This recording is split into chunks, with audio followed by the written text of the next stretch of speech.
Ngayon ay maglalaba naman ako. Ayan.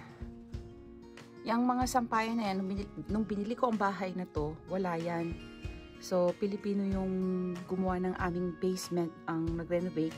So, request ko yan. Ayan.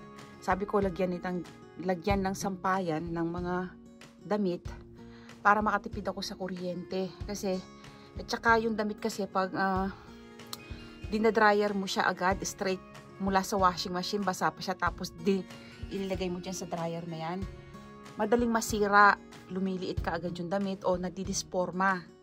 So yung ganda ng damit nawawala. So ang ginagawa namin, bago namin i-dryer yung damit, hinahang muna namin dito at pinapatuyo ng mga ilang araw, isang araw, 2 araw dito sa basement, depende kung gaano kabilis. Pag winter, mabilis matuyo kasi may heater dito sa ibaba ng basement namin. Nandito yung pinaka main heater namin, so mas mainit sa pwestong ito, kaya dyan kami nagsasampay. Ngayon, pag naman kasi summer, sa labas ako nagsasampay, gumagawa ako ng sarili kong sampayan. Ayan, unique ako lang yata may sampayang Filipino style dito. Ngayon, maglalaba ako, pero ito paglalaba na to, hindi lang akong gumagawa. Mas madalas pa nga maglaba yung asawa ko kaysa sa akin kasi maselan siya sa damit. Ngayon, ako naman, pag talagang nakikita ko dumadami na tapos busy yung asawa ko, ako naglalaba. Pero nung mga unang taon namin dito, ako talaga ang naglalaba. Pero itong recently, itong taon na to at saka last year, siya yung nagpipresentang maglaba at pinabayaan ko naman. Ngayon, paminsan-minsan naglalaba din ako, pero kapag marami na yung lalabahan, kapag hindi ko matiis na hindi maglaba kasi busy nga yung mister ko. Ayan. Yan. Pinagawa ko yung mga ganyan. Ayan pa oh. Ayan. Pinagawa ko yung mga bakal na yan para may sampayan kami. Kasi hindi pwede yung sampayan sa style sa Pilipinas natin na mahaba tapos nakaladlad yung mga damit. Walang space. So, para ma-maximize ko yung space, ayan yung ginawa ko. Ayan. Nagpalagay ako ng ganyan sa basement. Ayan, ang tibay niyan. So, yung mga damit nakahanger. So, mas marami akong naiyahang na damit. Ayan, 2 yan. So, gusto ko pa nga 4 yan o 3. Kaya lang wala na talagang space na paglalagyan. So, ang gagawin ko nito, magda-dryer muna ako ng damit. Pagkatapos kong mag-dryer, magsasalang ako ng damit sa washing. So, ayan, magsisegregate ko muna pala yung puti sa mga decolor. Ngayon, magda-dryer muna ako ng damit. Uunahin ko yung mga pampasok namin sa school at pangtrabaho. Medyo kalat nga ngayon, talaga medyo kalat ngayon kasi nga yung nagkasunod-sunod na overtime ko sa trabaho, wala akong time maglinis ng gusto. Ngayon, general cleaning talaga ako. Pag sinabi kong general cleaning, ang ibig sabihin, talagang wala akong gagawin kundi maglilinis. As in marami at talaga ako lilinisin na as in malinis na malinis ang ginagawa ko pag sinabi kong general cleaning. Pero meron akong cleaning na regular lang, yung kahampiyaw lang yung paglilinis kasi nga nagmamadali. So, unahin ko muna yung pang-work namin. Ayan.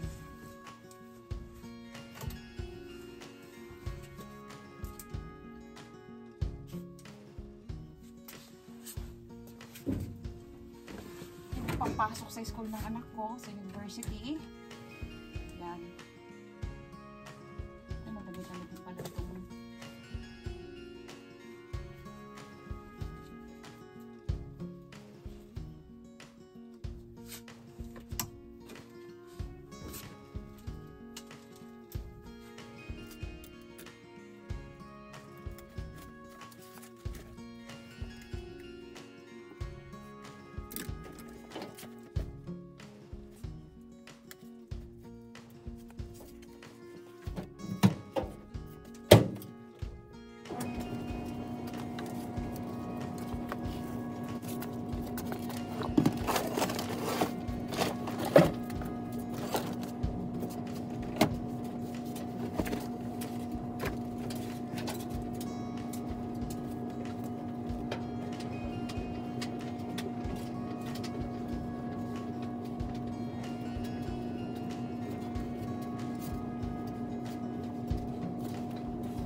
So, habang nakasalang yung puting damit sa may washing machine, nagda-dryer na rin ako.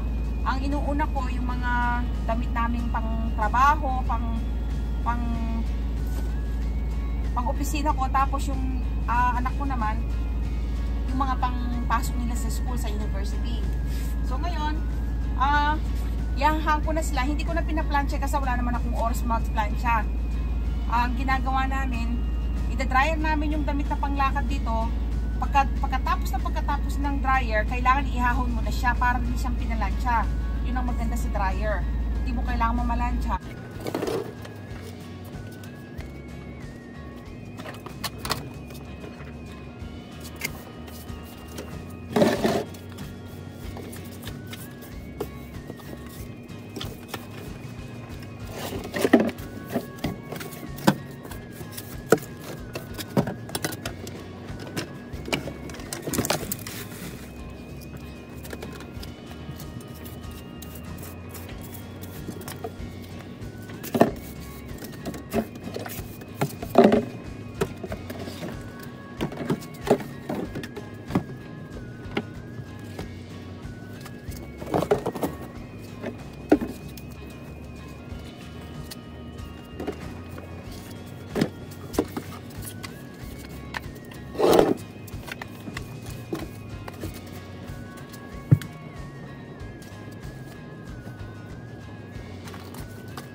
Mabuti na lang may washing machine at saka dryer dito sa Canada, at saka yung mga vacuum.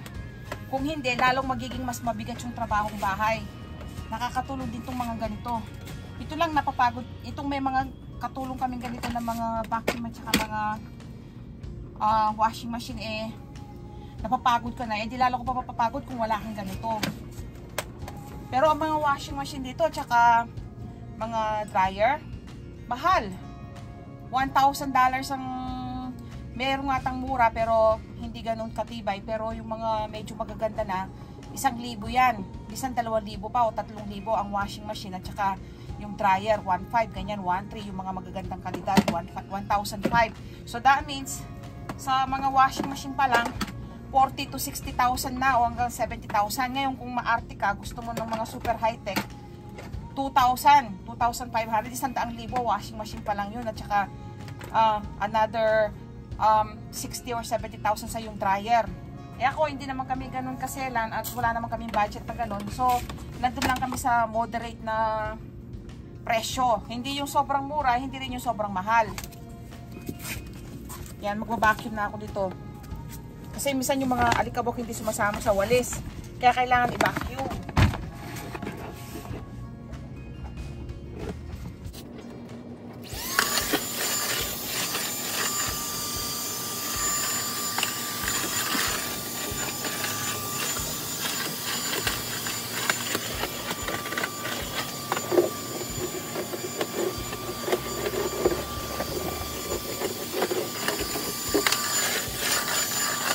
Dahil nasabi ko sa inyo, multitasking kami dito.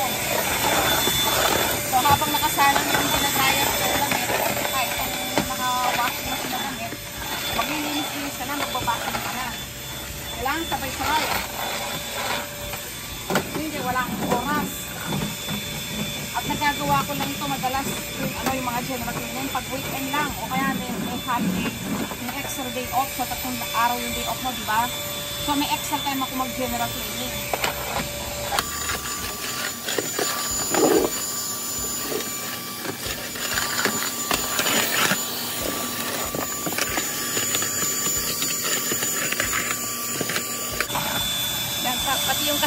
nalinisan, binabacuum ko, binaulis ko, talagang malinis na malinis sa pagkakasagaladunin. Pero pag mga busy-busy kami, pahampiyaw lang nalinis ang ginagawa ko.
ito, binili ko pa yan sa Pilipinas nung umuwi kami ng Pilipinas. Ayan, para pagsabit ako ng mga medyas, mga bra, ganyan, mga panty.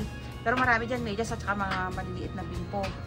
Kasi kung wala akong ganyan, wala akong space na pagdadry tuwing winter. Ayan. So, ayun pa yung isa oh. So, madami akong ganyan. So, binili ko pa ng Pilipinas yan para lang may pangsampay ako.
So, napakarami talaga namin damit na pinalabahan dito.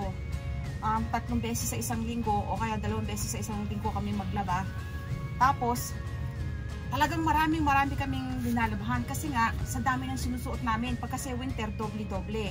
May suot kang mga damit na pang warmer sa loob, tapos meron ka pang isang t-shirt or blouse, tapos sa pants mo rin may pang warmer, tapos isang pantalon, tapos meron ka pang winter jacket, meron kang scarf, meron kang bonnet, tapos meron ka pang mittens. Kaya ganyan karami nilalabahan namin dito. Hindi biro, talagang marami yung nilalabahan namin. Kaya pagsasampay pa lang, ubus na yung oras mo, tsaka yung pagsisegregate ng puti sa tricolor, ubus na yung oras mo.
Ayan, natapos na ako sa aking mga pagsasampay, paglalaba, at meron pang nakaabang. Ayan, 2 salang pa yan siguro, kaya lang wala na siyang pagsasampayan. Ayan, wala nang pwesto, kaya pag natuyo na to at na-dryer ko na mga siguro bukas or 2 days from now, doon ko palang maisasalang tong 2.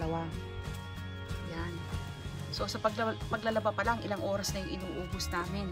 Tsaka pagsasampay, wala pa yung pagtutupi dyan. Ayan.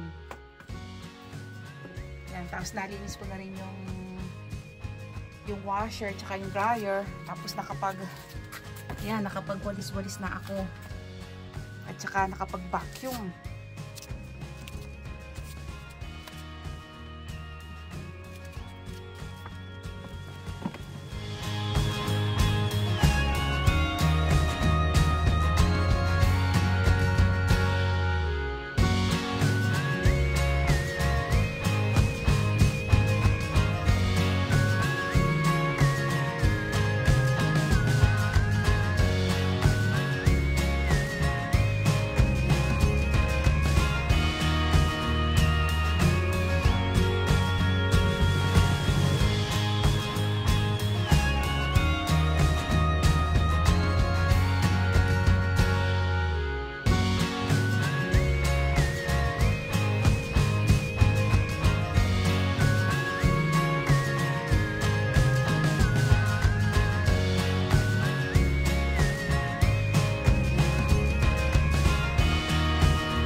alas 10 na ng gabi bago ko natapos tong paglalaba tsaka yung pagdadryer. Tapos ito, nakapagtupi na rin ng damit. Ayan.